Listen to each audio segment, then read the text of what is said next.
crossover event, live studio audience event. This is Mike from Hey, Are You Still There? And Beth from Hey, Are You Still There? And we are here at Re3 Church this morning. Making history. Making history. I do want to brag on Beth. Beth, the Re3 Church has been around for a little over 11 years, 11 and a half years. And Beth was an intern for the first 11. And you did well in those 11 years.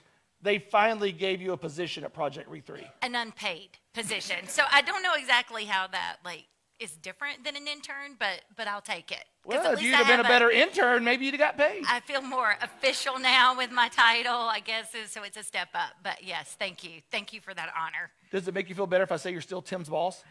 Yes, 100%. If I'm Tim's boss, that makes it all better. And I'm hoping you'll double my salary at some point. Honey, you're married to me. That's your bonus check. Oh, yes, Well, we're going to have some folks come up here this morning, and they're just going to talk about their faith and their life. Our podcast, we say it's an intersection of family, of marriage, family, careers, and ministry. And I think if you're a believer, if you're part of a church, and you probably fall into multiple of those categories, if not all of those categories. A lot of folks in this church are married. A lot of folks in this church have families. A lot of folks in this church have careers. And here at Re3, what I love about Re3 is we're a church where it feels like all hands on deck, where everybody is involved. And so you guys are ministers, and you're in ministry together. And that's what we want to kind of focus on this morning, is hearing from some experts, so to speak, and that have exhibited just a walk with Jesus in their life. But they're at different phases of life. They're at different seasons of life. And they're going to talk about how maybe their season of life and their disciplines have had to change based on life circumstances. So, and I think also the name, Hey, Are You Still There? It came from board gaming, but it's also, Hey, Are You Still There? I think we feel like that sometimes in our marriages and in our families, in ministry, in our relationship with God, and in our careers. So. Yeah. Because all of those paths can feel like a dead end at times. Yes. Or you just keep driving and driving. And when are we going to get somewhere? Yeah. And so there is that question of, hey, God, are you still there? And so we're going to look at that this morning. Now, are you going to do like the Price is Right? Like, hey, so-and-so, come on down. I am, matter of fact. Okay, let's good. Do that. So let's have our first contestant, Tim Dixon. Come on down. Tim! Woo! Oh, pumping fist. Yes, that's what I want to see. Yes, should be. We will have our second contestant, Susie Wells. Come on down. Hey, Susie. All right, next, our man from California, Mark Madrigal. Come on down. Mark. And last but certainly not least, Carolyn. Where's Carolyn Kurtman? Is she still here? There she is. There she is, yes. You scared me for a second, Carolyn. I looked back in that corner and you weren't there. And I'm like, this is going to get awkward if you go into the bathroom. Wait a minute. Now, and Carolyn also seems to be implying that she didn't know what she signed up for. She said something like, this is... This is exactly how I described it. What did I say? You said it'd be real chill. We sit up here like how we've done before with a kind sort of... Is this not chill? No. All right. Carolyn doesn't think this is very chill right now. All right. Make sure your mics are on. Yes, definitely. Slide them up. Testing. Make sure Okay. you always talk in the mic. Yeah. Yes. I think I meant the fist bumps that did it. Yes, that's what it was. Tim got up here with such zeal. Yes. It raised the So bar. it's for my all fault, of y'all. Carolyn. Yes. Sorry. If I'd have started with Carolyn, everybody would have been very chill coming up here. So we're going to start with Tim. We're just first introduce yourself, just kind of like who you are, what's your family structure like in your home, what do you do outside of these four walls, and we'll just kind of leave it there. So as you think about marriage, family, careers, ministry, kind of hit on those four topics. We'll start with Tim. Well, my name is Tim Dixon, and I am, and so Wendy is my wife. So Wendy and I've been married for 10 years as of Friday. Yes. That's a big deal. So we have no kids, but 3 dogs, and my mom lives with us. And so we take care of my mom. That's the equivalent of 7 kids. Kind of. And she's not here, so you can say that. You would say that if she was here. I would say that. So not only as lead pastor of Re3 Church, I also have an IT business, and I've had that IT business for about 13 years now. And I serve on the board of the Chamber of Commerce here in Kernersville. So I've got a little bit going on. Mm-hmm. Anything else you wanted me to touch on? That's perfect. That's perfect? Okay. Yeah. Now, Susie. At least you got warning. I had no warning. I'm Susie Wells, and I'm married. Some of you don't even know that because my husband's here so seldom, only every 2 or 3 weeks, because he's retired military. He still works for the government, and he's in Virginia, so he's here about every other week. I have 2 kids. They're grown, no grandkids, 4 grandpups, and 2 pups at home, so that keeps me occupied. I am lifetime career professional ministry. I was youth pastor for many years in several churches, and now I teach adult Bible studies in homes and one in a church right now, too. This has been going on for, some of you are here that have been there, 21 years. So You've led the same Bible study for 21 years? 21 years. That's impressive. Man. Yeah. And there's like a waiting list to get into Well, that that's Bible for the study. one that's the other She one leads that's 2 in Bible our studies. Okay, so yeah, I've but got that's how badly And I people want to be in it. apologize for Very that. exclusive. Yeah, Yes, because very really, a exclusive. Bible study shouldn't have a waiting list. But we have a small area, and we also have a meal, so we have to kind of limit it to so that we can seat everybody, and it kind of works well to have about 9. So Well, now that waiting what list I just got do. longer when you announced you serve food at it. Yes. I know if you feed them, they will come. Well, Mark has his own mic, so he's good to go. Go ahead, Mark. Tell us, again, marriage, family, career, kids. Tell us all about yourself. So my name is Mark Madrigal, and Summer and I have been married for 15 years, and we have 3 daughters who are part of the Re3 Kids Ministry, and kind of have 2 jobs. So one job I work with churches and trying to help them with their outreaches. So this year I'm especially focusing on the Hope Center and just trying to see how we can grow and support the amazing work that's happening there. And then my other job, I work for a Christian nonprofit called Love Out Loud, and we do sort of the work of connecting the city. We have a number of different programs that we support underneath that. All right. Thank you, Mark. My name is Carolyn Kirkman. My husband is the one in the back with a sobbing child. We've been married, 3.5 years now. We have 2 kids, which frequently are running circles in the corner back there. I've kind of unofficially been involved in college ministry and I guess high school too, for 4 years. Justin and I started working together while we were dating, and then got engaged while we were working with young people. And then officially, I've been doing it in an official capacity, I guess, for 2.5 years now, and I have exactly 4 weeks left, and then I will not be doing that anymore. But yeah. Wow. Well, let's just dive right in. That's a good point. So Carolyn was a part of a very active college ministry at UNC Greensboro. And you left, and I guess COVID hit, things happened, and the college ministry kind of come to a halt. And you just felt led a few years ago to bring it back. And you and Justin dove in and started it back. What is that college ministry? So I work with Ratio Christi, which is a Christian apologetics ministry. So a lot of how I've been teaching it to my students too is there's kind of 3 stages where you frequently need to lead people to be able to receive the gospel. So Ratio Christi, I think for the most part, is considered classical apologetics. So a lot of what we work on is some of those philosophical questions that undergird how we understand reality. So first things like, where does morality come from? Does God even exist?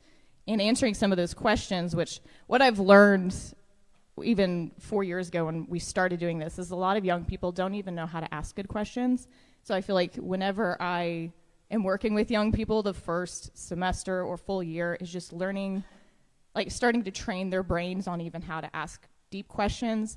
And then from there, we frequently just start with building the building blocks of how do we know that truth is even a thing? Because a lot of them just don't believe that, and they can't really receive the gospel without some of those foundational questions answered. Right. And that's a lot to teach and lead, even without kids. And now you and Justin have 2 small kids. So walk us through, what's it like trying to run a college ministry at a large university with 2 small kids? well, there's a reason I'm going to be done in 4 weeks. No, so it was really interesting because when I left school, I was involved with Ratio Christi as a student. I was one of the student leaders there and talked my group into going to Utah to witness to Mormons and stuff too. But when COVID, I graduated right when COVID hit. So fortunately, I only had to be a student for half a semester during that time, which I'm grateful for. But I joke with some of the students, like my heart attitude when I left school was not good because I was really tired of the way Christians are just degraded on a secular campus like that. So my attitude was like a mental middle finger to the campus. I was like, I'm never Wow. I'm never coming back here. I hate you guys. I'm ready to be out. I mean, I won't get into it, but I worked as an RA on my last year too, and the housing department is like straight up brainwashing people. It was, I studied spiritual abuse and cults and stuff, and that whole campus operates like a big cult, and I was really tired of it. Yeah. So it took a lot of, I felt called back to that ministry pretty quick, and was very, very reluctant because I did not want to step my foot back on campus. So Justin and I did several kind of steps to see if maybe this was something God wanted us to do. So we did the Colson Fellows program, which is like a year-long worldview training. We did that together. Our first year of marriage, like I was very pregnant when we started, and then had a new Josiah by the time we were commissioned by the Colson Center. So we did that first just to see. And during that time, then we got connected with School of the Arts and kind of ran sort of an underground Bible study with high schoolers there. With a student that a mutual connection introduced us to and said, hey, this kid keeps asking about, it actually started with Mormonism. We're like, you teach him about Mormonism? And then it evolved after that because he was trying to start up a Bible study. So we did all these things, and I was like, okay, God, you're just going to have to really convince me that you want me back on campus for me to actually do this, because I do not want to go back to UNCG. And then we had, again, within the first year marriage, I was very, very pregnant with Josiah. We used to live in Kernersville, and our rent was jacked up like 40%. Something crazy. It was way outside our budget, and the only apartment we could find was right next to UNCG. And that was kind of the last straw. I was like, okay, God, if you're going to make me literally drive past the campus all week long, I can't just pretend this is not a problem. So I just kind of surrendered at that point. And kudos to lots of people at Re3 too. How quickly I was able to raise funds and get on campus is unheard of with that ministry. Because and I kind of knew there was a ticking clock because I wanted to have kids. I was already having kids. And I knew at some point I'd reach capacity, and it just happened sooner than I thought. But a lot of chapter directors, it takes them over a year to raise funds, and after that it can take a year to even get on campus, and everything happened with me within 3 or 4 months. It was crazy. And then we connected just out of the blue with a professor who got us a room before we were even official on campus, so then we were meeting undercover before we were official. And he literally gave me keys to a building that I definitely was not supposed to have. I didn't give them back. It was just kind of weird. He's like, no. So anyways, so there was just so many things that just fell into place that it was just so obviously God just smoothing out the path for me, because he knew I would not be able to do the typical trudge, I guess, that other people have to do with the kids that I had. So it was really cool, but we've reached capacity and we're adjusting now. Yeah, and we'll come back to that because I want to find out, because there has to be some emotional struggle there of letting a season of ministry come to an end for right now as you shift to something else. Yeah. Tim, you have the role of being bivocational, is what they call it. You pastor a church and you run your own business. I'm sure that goes swimmingly, right? There's you never never any have anything that crisis at your business when you're really needed at church or anything, and at home. It's just a vacation all the time. Oh, I'm it's sure. great. Yeah, Yes. yeah. Mm-hmm. So speak to that. What's it like being bivocational in ministry? Well, what I will say is, so I started my own business 13 years ago when I moved back from Georgia. And when I moved back from Georgia, this is my home. I was raised here, but I was living in Georgia, working for a missions organization. And when I felt God call me back up here, I knew I didn't want to live off of support. I lived off of support for 3 years, and I just didn't like it. And I know there's other people who do live on support, and God bless them. But And there's some smiles God from bless the Mark. people on the stage like Mark who live on support. We're going to get there in a minute. God Yeah. bless you guys. You know, Yes. I didn't want to do that, and so I didn't know what it looked like because my degree was in IT. My degree wasn't in business, and so I remember when I started doing my own kind of contract IT work, I took Dwayne Long out for coffee because Dwayne watched me grow up. He's a respected business leader in the community. I was like, so Dwayne, I want to go into business for myself. What's a P&L? I hear they're really important. Just stuff. So I just started to take people out to coffee and figure that stuff out. And I feel like pretty early on, kind of like what Carolyn was saying about how it typically doesn't go that well. God was showing up, and God was bringing me clients that I did not deserve or did nothing to earn. And even God was like bailing me out of stupid things I did. And so with my personality, I've got one of those, I'm one of those people that gets bored really easily. So I honestly, Beth's like, no, I'm like, no really? kidding. I would never guess anything about that. So Yeah. I think it works for me because if I was just in business or if I was just in ministry, I'd probably be bored, if I'm honest. Oh, we definitely keep things exciting. Yes, for you do. Yeah, and even any other church, I'd be bored at. But it's so fun because I would say the 3 areas of my life that I see God show up the most is in church, taking care of my mom, but then the third is my business. And just the conversation I'm able to have, and not just with my employees, but my clients, and being able to pray for folks, and the encounter they get to have, and just see how God shows up to provide for our family. We definitely have the stories of like, I don't know how we're going to make payroll this month. I don't know how we're going to do this. I don't know how we're going to pay our bills. And God would just show up. And so I think those experiences and those testimonies, I wouldn't trade them for the world. All right. So since you talked about support, I think Mark should get to talk a little bit about the joys of being on support. And also, I'm fascinated by most likely the culture shock from San Francisco to small little Kernersville, like life. Just talk about what you do and what that's like. Sure. I think one really important thing that happened to us when we started having kids and we're in ministry and we're living in a big city is, I think one of the mistakes that I think we made was, so what was modeled for us is you just bring your kids to everything. So the ministry you're doing on campus or if you're going to a ministry conference, just bring your kids. They're along for the ride. And thankfully, when we moved here, we were able to slow down a little bit, kind of reassess kind of what our values were. And I think we came to the point where we realized just because God has called us to something, or we have a ministry, or there's a way that we're serving the Lord, or we're making a difference in people's lives, doesn't necessarily mean we got to drag our kids around and kind of they shouldn't have to suffer for us to do the things that God has called us to do.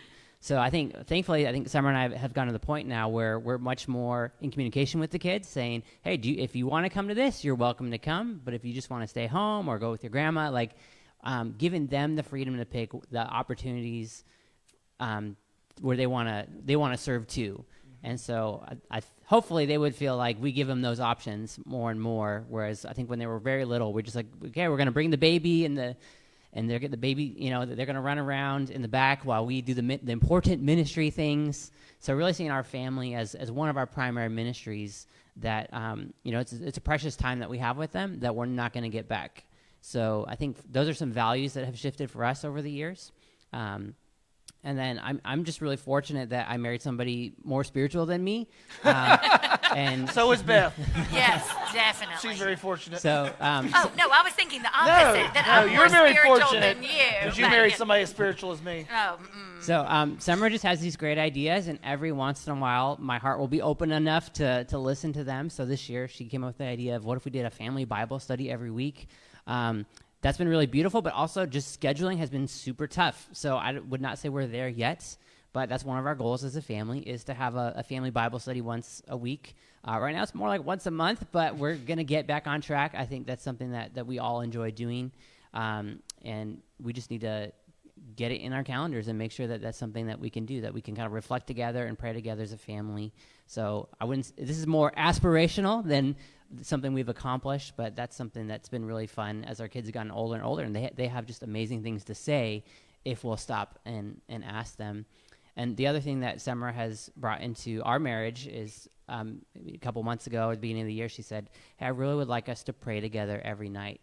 And just like my personality, like if I feel like I have to do something, I don't, like my initial reaction is like, I don't want to, but it's just been a really wonderful thing, because especially just with the busyness of our lives and just how our kids are growing and kind of figuring out their own routines at home, we don't always get a chance to have like a full conversation every day. That's just not a guarantee for Summer and I to be able to sit and chat about our day. It doesn't happen all the time. So thankfully, my heart has become more and more open to just this sort of daily discipline of just praying together every night before we go to bed. And it's been really beautiful. And honestly, it's not something I would have advocated for, but now that we're doing it, it's just something that it keeps us both on track. And then sometimes she might forget, sometimes I might forget, but usually the other person will be able to remind the other, like, hey, we haven't prayed yet. Oh yeah, let's make sure we pray. And that's just been a really beautiful way that I think God has strengthened our marriage this year.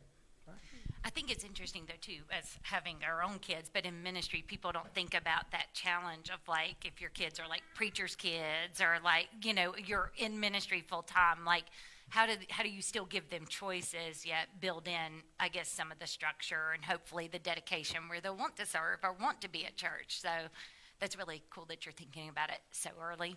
Yeah. And Susie, I mean, I imagine you've been in all these seasons at some point in your life.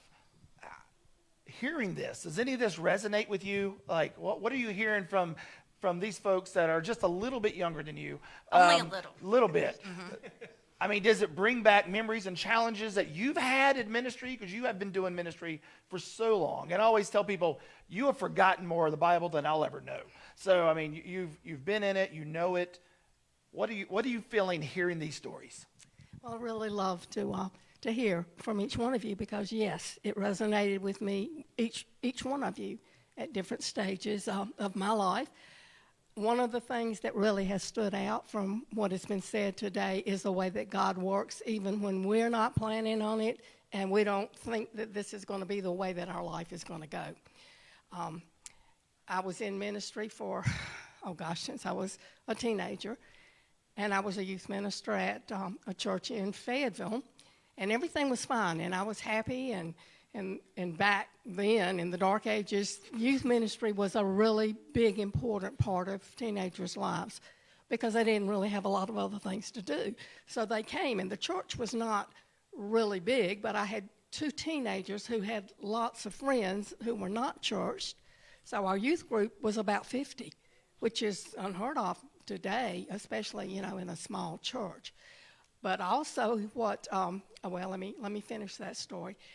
It was during this time in my life that I thought, this was it. This is what I was going to do, and I loved it, and my kids were in it, and we just spent lots of time together. And my pastor, Donald Cooper, called me into his office one day, and he said, God has really laid it on my heart that you need to go to seminary. And it was like he had said to me, well, tomorrow I want you to be able to speak Hebrew. I mean, because I'm going, no. I mean, to myself, I'm going, this is not what, I had planned to do.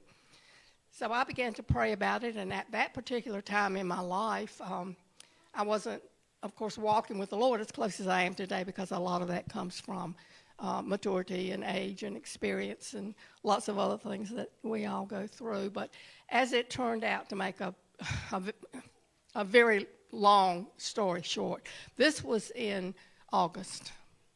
It was a Southern Baptist church, and my pastor, of course, wanted me to go to Southeastern, Wake Forest, and it was impossible to make it that year because it was August, and classes started in September.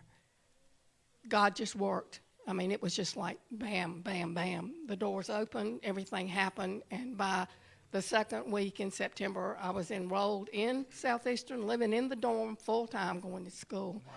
So I never have questioned that was God's plan, but it did cause an awful lot of changes in my life, because I love God. I knew I wanted to serve him, but I wasn't thinking about like this. I mean, this is like, oh, one foot's been in there, but I got to get in with both feet. It's like I told Tim and like I've told Laura, as I've seen them.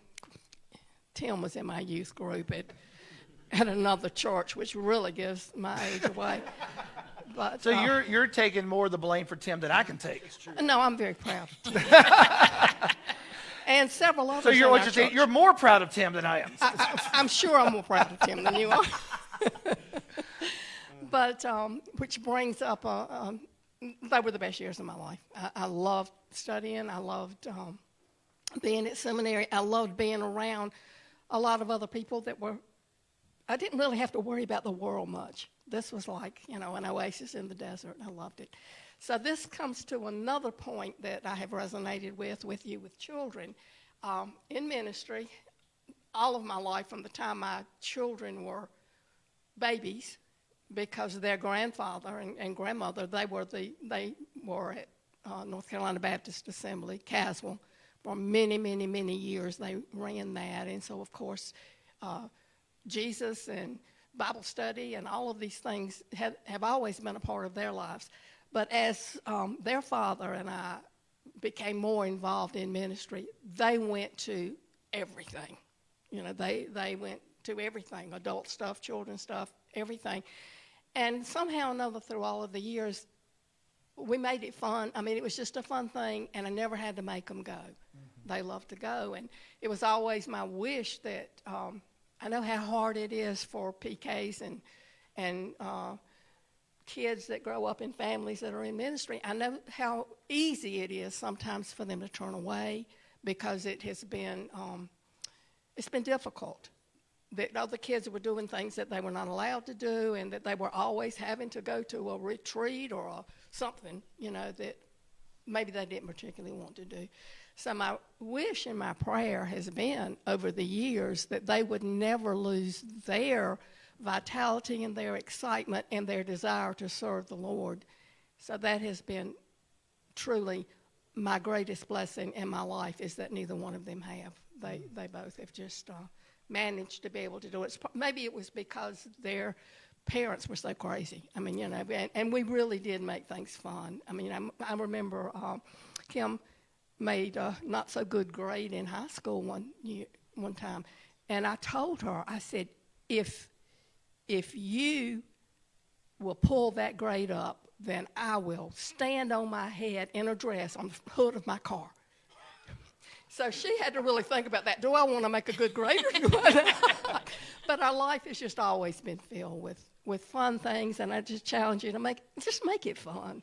Make it fun. Enjoy your kids, love your kids, and instill in them that love that you have for the Lord. Yeah. So I have a follow-up question, Okay. and I think anybody can answer this one, but you've all talked about like this theme of like God showing up. So I guess, are you only able to see that when you reflect back, or did you know it in the moment? And I guess my follow-up question to that, depending on that answer, is just like, how do you hear from God? Because I think that's different, and I think a lot of us don't really know sometimes if it's God speaking to us or what it is.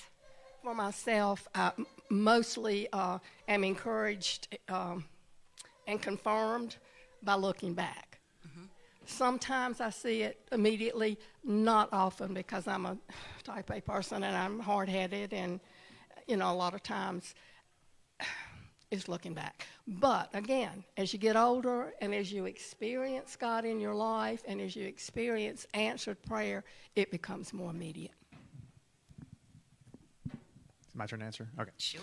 I think it's probably both. I think there's definitely those times when you're in something and then someone says something or a prayer's answered and you're like, oh, that's God. Like that bolt of lightning hits you. But then there's also the times that the more subtle things you look back on, like, man, I'm not that smart. Like, I couldn't have done that. I couldn't have pulled that off. So I would say it's definitely a little bit of both for me. Either one of y'all? I'm going to echo what Tim said too. It definitely is both. I mean, like I talked about earlier when we had that apartment situation where we had to move like next campus. And the weird thing about that is Justin and I had actually walked around this apartment complex in Greensboro before. We're like, oh, this is kind of cool. It was next to the Arboretum, and that was before like we were forced out of the apartment in Kernersville. So like when that happened, I was like, oh, like I see what's happening here. So I could tell it was God, and I was conflicted about whether or not I was happy about it. But that's what I was going to say, though. But I'm sure it didn't feel good in the moment. You know, it did, and it did, and it didn't. At the same time, like it wasn't. I don't know. Like I wanted to, I guess, to go to campus, but I couldn't see it happening. So I don't know. As things were unfolding in that season specifically, I think I was very aware. But there's definitely been other times too. Like I was clueless and then looked back. I think because I'm a very emotional person. Like I respond all to, gut feelings and emotion stuff. There's been a couple times in my life specifically where God has spoken to me very logically by making all the things logically make sense. And that way I know it's not my emotions. Like it's all of these facts that he lines out in front of me.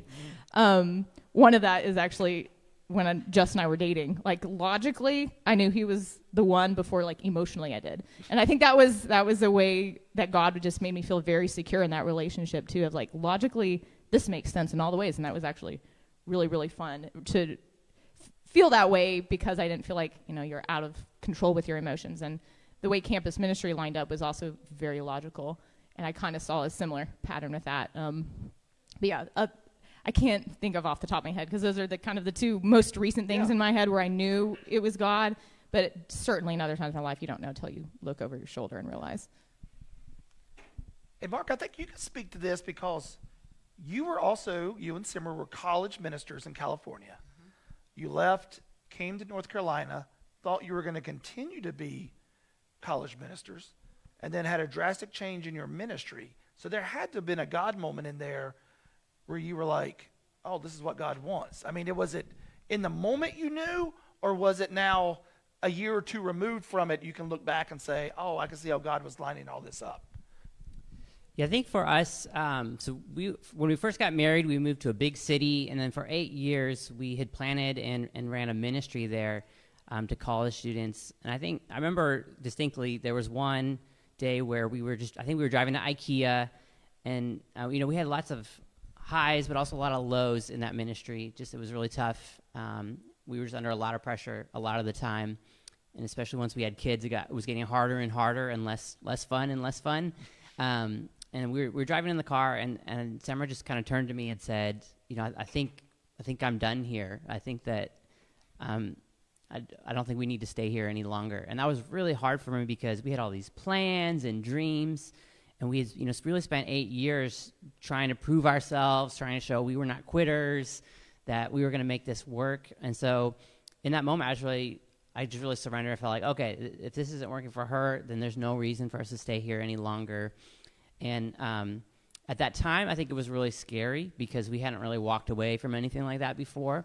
And so the door kind of closed on a really important part of our life.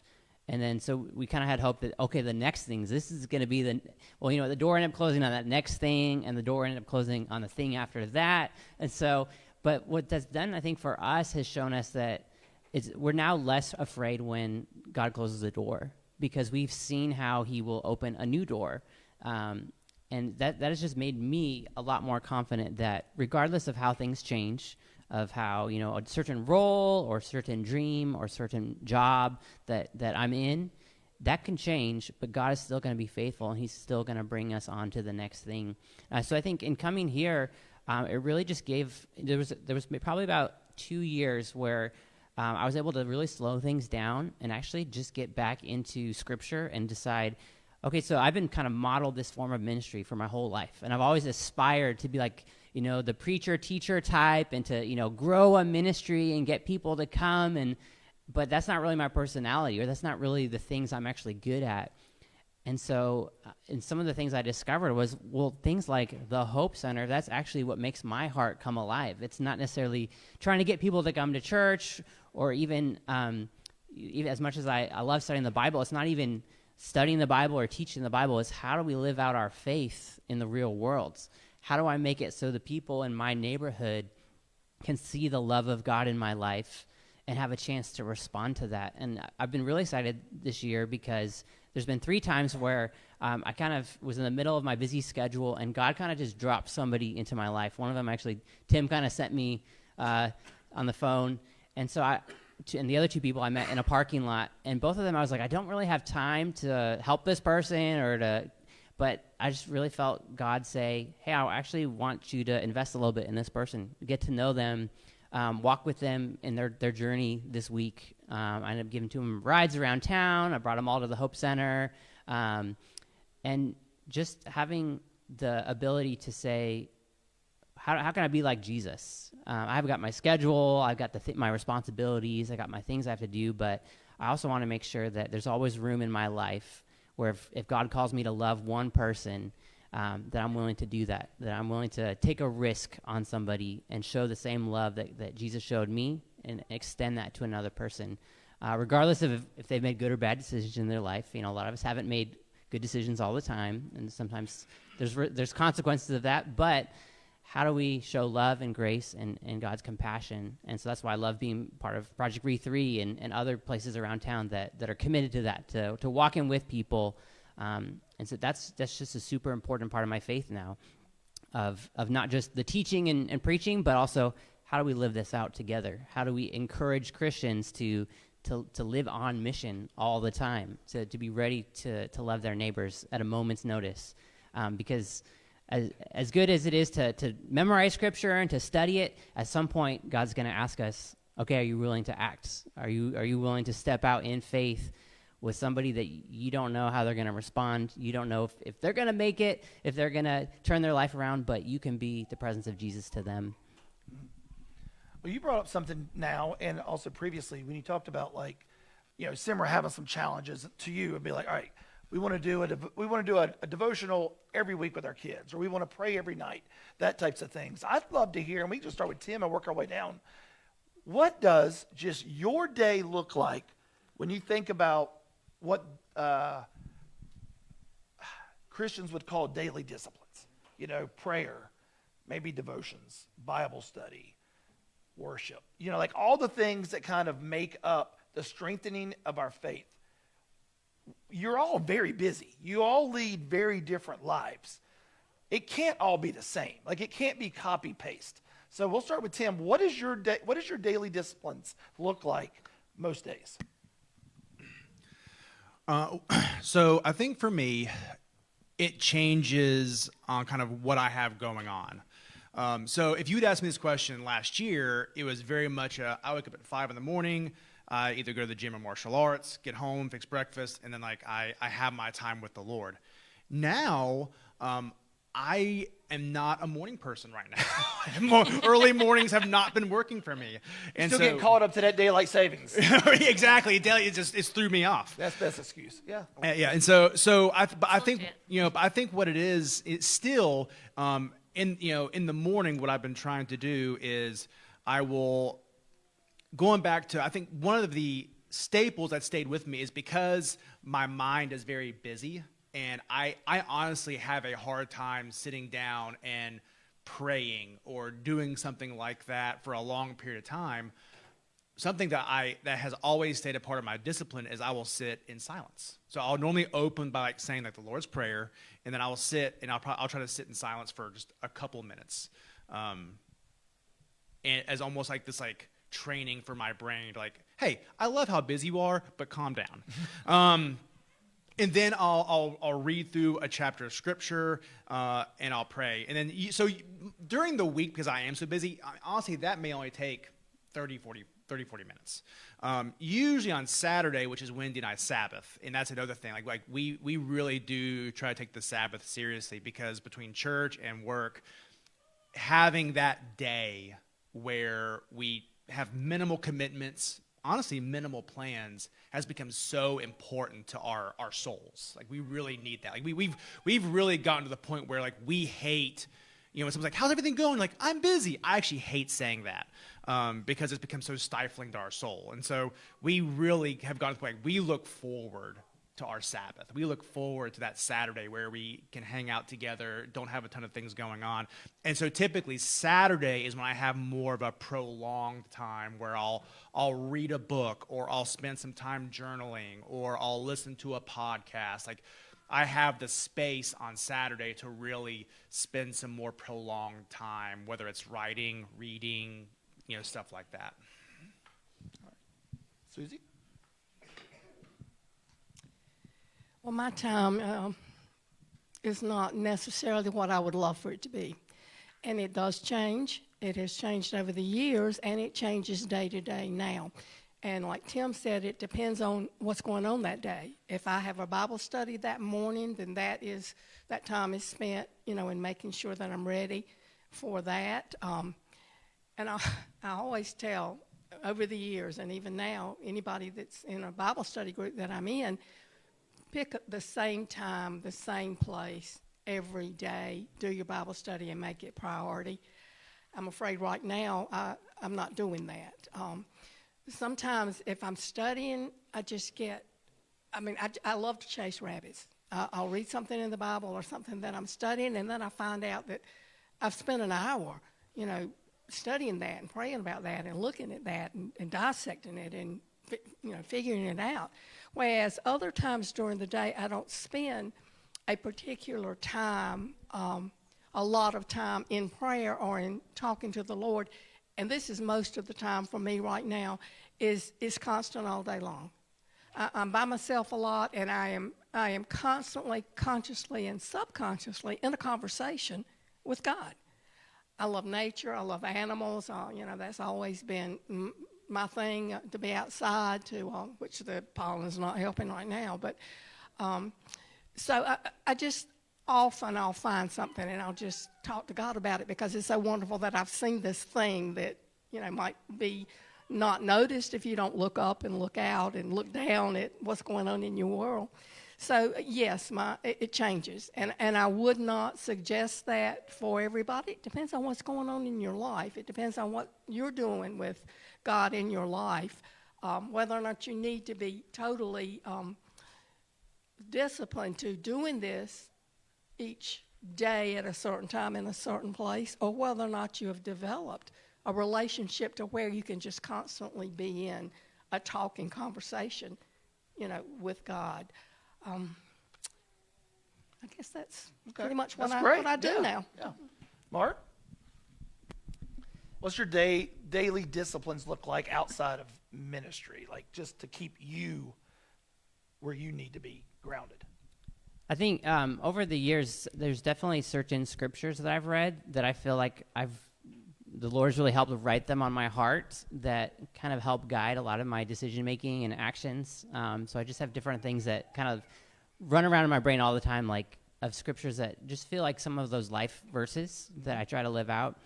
And another thing that's just very helpful for me is because I have to drive a lot to a lot of different places each day. So a lot of times I'm in the car when I'm on my way to, especially if I know I'm going to be dealing with a lot of people, I'm always praying, God, help me to demonstrate your love to people. Would you do something special today in people's lives? And that is just a way that kind of prepares me spiritually for a lot of the social interactions. As an introvert, it's going to take a lot of energy for me to continue to show love to people, just like for the whole day.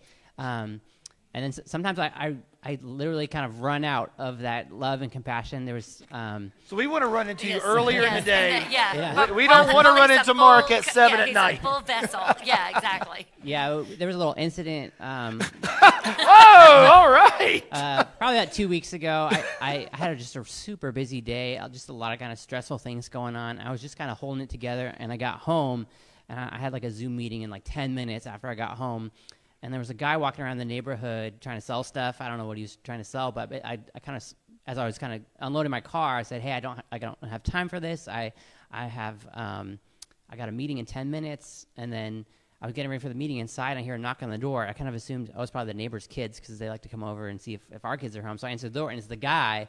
And I'm like, "Dude, I don't have time for this." And he's like, "But you haven't even heard what I have to say." I was like, and I was literally just like in a get off my lawn moment of rage. And then after he finally left, I realized there's a little sign on our lawn. It says, "Thank you, Jesus." And like I'm pretty hard on myself sometimes, but what I think is just super important for me is I kind of know about how much emotional and mental energy I have each day.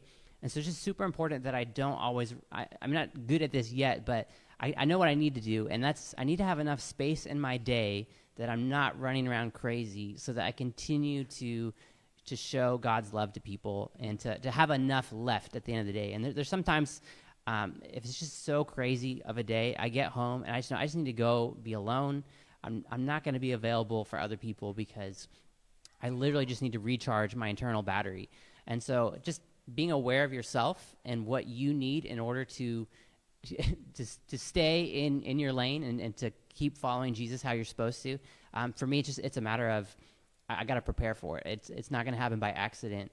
It's only going to happen if I'm really intentional to create space in my life. So I'm not there, but I kind of see the roadmap ahead of I know who I want to be, and I know who Jesus wants me to be. So in order to get there, I'm going to have to keep working on it and putting things in place. All right. And Carolyn, I'd like to hear the two sides of Carolyn Kirkman, because I'm sure with your daily disciplines were a lot different pre-kids. Yeah. and now you have two young kids at home. Yeah. And those of us who have ever had young kids, you know how that turns your world upside down. And the rhythm that I'm sure you used to have, you and Justin, is not the same rhythm as it applies to, now maybe you used to have a scheduled quiet time. Now, because nothing's ever quiet. Predictable Yes. or quiet. So Predictable. what's been the biggest difference between your two worlds just in the last couple of years, because it's changed so much? Yeah, well, I was joking with Justin. I'm like, I'm so flattered Mike picked me to show how we don't have it all together. Like, wow. It's quite the honor. Yes. And it was funny, after I got off the phone with you, I was like, man, I feel like I should try really hard to schedule some quiet time for the next 2 weeks so I can say that. That's what we do. No, so I mean, this has been interesting to reflect on, because like you were saying, I like miss my college. We got married pretty quick after I graduated college. COVID hit, and then we hibernated for a year and a half, and then we got married kind of during COVID. But so often now I'm like, oh, I remember when I had a dorm room. And I was an RA at the last semester, so I could have been interrupted like at any point, but like I could just sit for hours. And but yeah, so thinking about it, like I mean, Jess and I laugh about this too, because he's very routine oriented. Like, he gets up early and reads his Bible and falls asleep on the couch. Like that's kind of how our lives are right now. And me, like, do I sit down and read the Bible? It's really hard, because there's like a not guaranteed maybe 1 hour in the afternoon when the kids are occupied, aka asleep, hopefully, where I can do something. And sometimes I do pull out the Bible and I journal, and sometimes I'm frantically trying to get work done or work on one of my teachings for Ratio. But yeah, I don't have, Justin's better at his routine than I am, but he's exhausted too. And it's really hard for me to get into the Bible when you can be interrupted every 30 seconds. Especially because then you just turn and start snapping at my kids. I'm like, okay, this is not healthy either. I'm trying to read about Jesus. Yes, no, literally. I mean, this is part of the reason like I need to be done with Ratio right now, is because especially I struggled a lot last fall because I love this, and in a way, like I've learned that I am a teacher, which is funny because way back in high school I did this, kind of career evaluation thing, and that like teacher and spirituality and counseling was at the top, and I was like, I'm going to be a musician. And then I looked back at that again a few years ago. I was like, oh my gosh, I'm doing all of those things. But what happened with Ratio is like I started viewing my kids as a roadblock to my ministry. And I realized like if we want to keep having kids, I can't just keep producing more roadblocks to my ministry. And I just realized the ministry has to go. Like it has to be done. So I'm still like wrestling through what that means to also realize I'm a teacher. Well, I plan on homeschooling, so that helps. But especially like with spiritual things. And I guess one of the ways that has changed with this semester specifically, I've kind of I've kind of thrown out some of the traditional apologetics training that I had done with the students for this past year and a half, 2 years. And a lot of what and it's interesting because I think God has pulled this all together for my own sanity. A lot of the questions I've been getting from students are way more to do with theology than with apologetics. And so for me, I realized, like, if I'm going to be able to continue to be refreshed doing this, I'm going to teach what I want to learn this semester. So that's been helpful in a way. So while I don't have, like, my set quiet time of, I don't know, really intense, deep prayer, because that's really hard when a toddler's tapping on you every 30 seconds, a lot of some of the stuff I'm pulling together, I get to kind of count that as work in a way. I've also noticed a couple other things, and I didn't really pull this together until after talking to you. I was like, crap, what are my, like, I don't have any discipline right now is what it feels like. Is I've noticed the type of music I listen to has changed drastically. So I do way more listening to stuff, mostly because I'm, cooking and cleaning and changing diapers. So I tend to seek out songs that are very, very theologically sound and scripture-based and discussing the attributes of God and all these things, because that's just one way to get it in me, which means there's lots of music I used to listen to I just don't listen to anymore because it's not serving me. So, yeah, I don't know. I just realized there's a few different avenues I've, done to try to, but it looks chaotic from day to day. Like, there is no routine except my maybe 1 hour I might get by myself. And I joke, too, there's some big, thick books I'd love to read in the evenings, but by the evening times, my brain is completely fried, and I can read, C.S. Lewis fiction. That's all I can manage right now. So that is an example of how I do not have it all together. Thanks, Mike. Yeah. Well, and I think the other thing that's so interesting is a few things. I think we feel a lot of guilt sometimes because we think there's a certain way that we should, because I remember the same thing. I've had kids through all the different stages when they're doing things. One's doing things late at night, and the other when you're getting up early. And then you feel guilty if you're not getting up and having an hour-long Bible study. And I remember it was really enlightening for us. We did this Bible study one time on how you experience God. And I learned I experience God a lot outside in nature, like Susie talked about. So for me, and also like Tim, I have an active mind.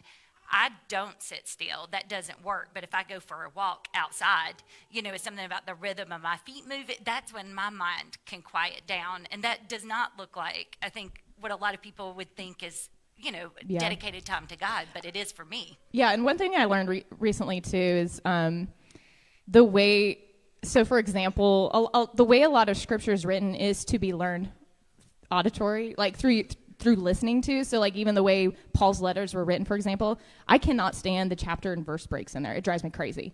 But one way, you have to listen to the whole book in context, because I don't know. I just challenge everyone, just ignore your chapter breaks for real, because it drives me absolutely crazy. So even when I'm listening to it, and I realize too, so sometimes my goal, I got part of the way through 1 Corinthians the other day, and then I got interrupted. So, but it was really powerful for me to even realize that so much of the Bible was meant to be listened to.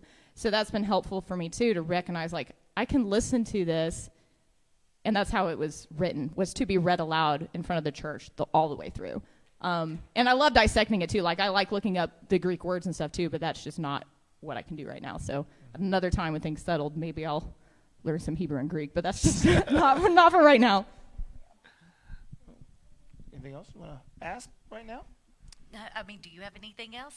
No, I just just love your transparency. Yeah. And I think that's the whole point, is often we look at folks and we think they have it all together, and there's somehow we're failing because our life feels chaotic, or our kids, or we're or we think their way's the only right way to do it. Right. So there's one set way to do it. Or the times where we feel like we look back a week later, a month later, a year later, and think, oh, God was in that. And we feel terrible because we're like, why didn't I see that at the time? And I just love y'all's transparency. Say, we don't always see it.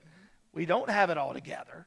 You've got 4 people who have made a life of ministry up here that also have marriage and family, and some of you other careers and things. And life And can you get have hard stuff too sometimes, I Yeah, bet. and Not life can get everything's not complicated. smooth. and Yes. and our walk with Christ and our daily disciplines are not the same. They're not the same for us every day, and it's not the same as the person sitting next to you. It's not the same as your spouse. Beth does an amazing job. She journals, and I wish I could journal. You know, it's like I sit down and start to write, and I'm like, hey God, you know, dear God, you know, and then I can't do it. That's not how my mind operates. But I can relate to Susie because I feel like prayer, like I talk to God, I feel like 24/7. Like I feel like he and I have this continual dialogue, just no matter what I'm doing, whether I'm playing a board game or mowing the yard or studying for my sermon. There's just this constant dialogue like that. But I know that's not for everybody, you know? So I like the fact, God is diverse in how he speaks to us. He's diverse in how we should be disciplined. And what works for one person may not work for you.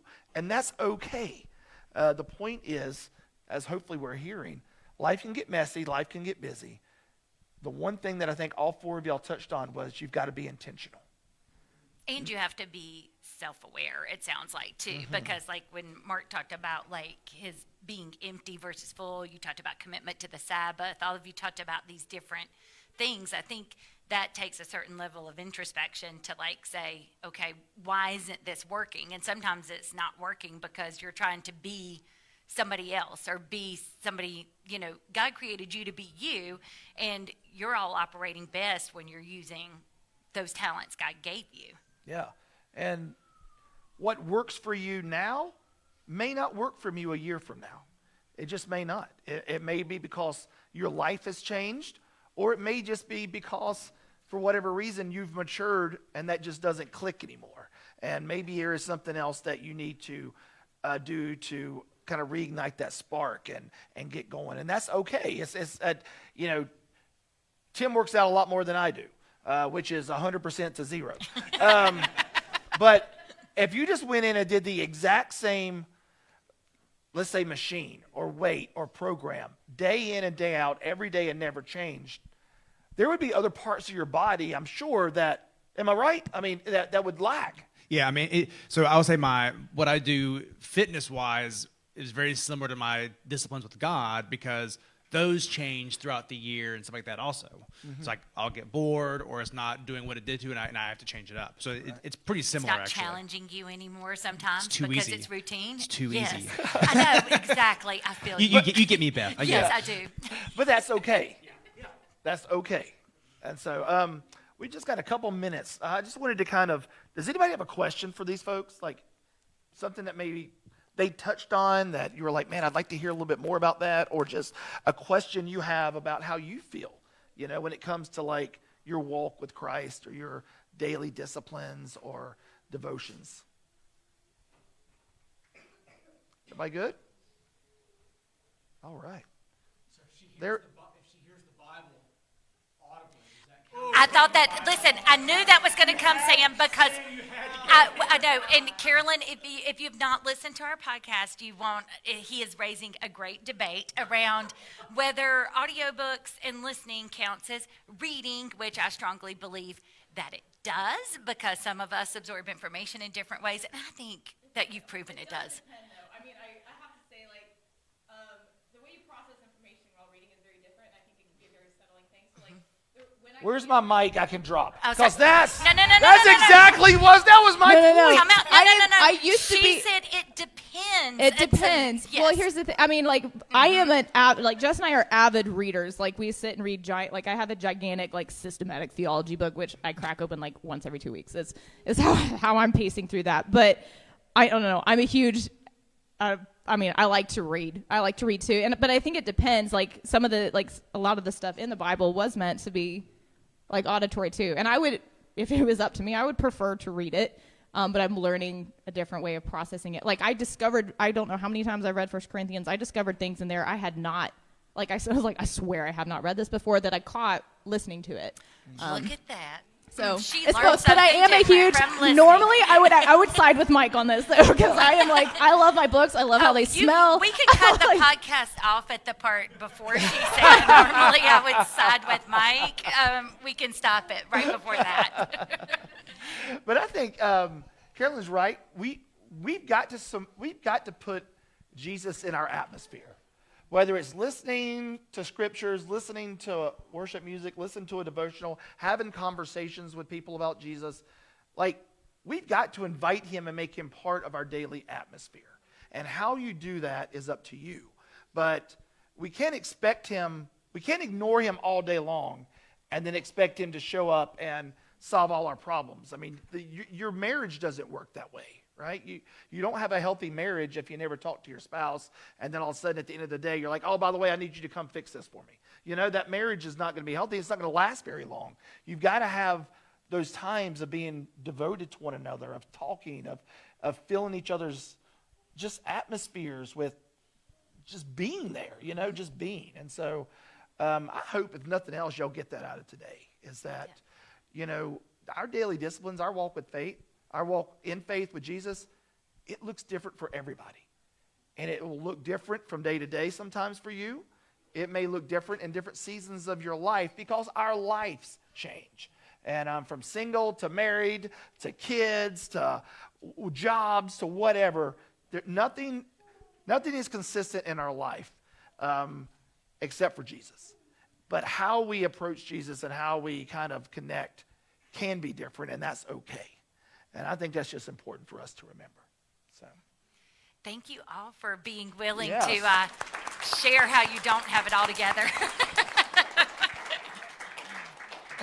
yeah, thank y'all so much for doing that. And hopefully y'all have enjoyed this today. It's been something a little different. And You were so- part of history. Part of history, our first live studio audience. When we have like 1 million listeners and are multimillionaires and things, like you can say you were here when we got our humble start. There you go. Yes. Yep. It's awesome. Well, thank you so much, guys. I appreciate it. Thank you to everyone here. And you guys will all be back here, I'm sure, next Sunday morning at 10:30, right? All right. Thanks a lot.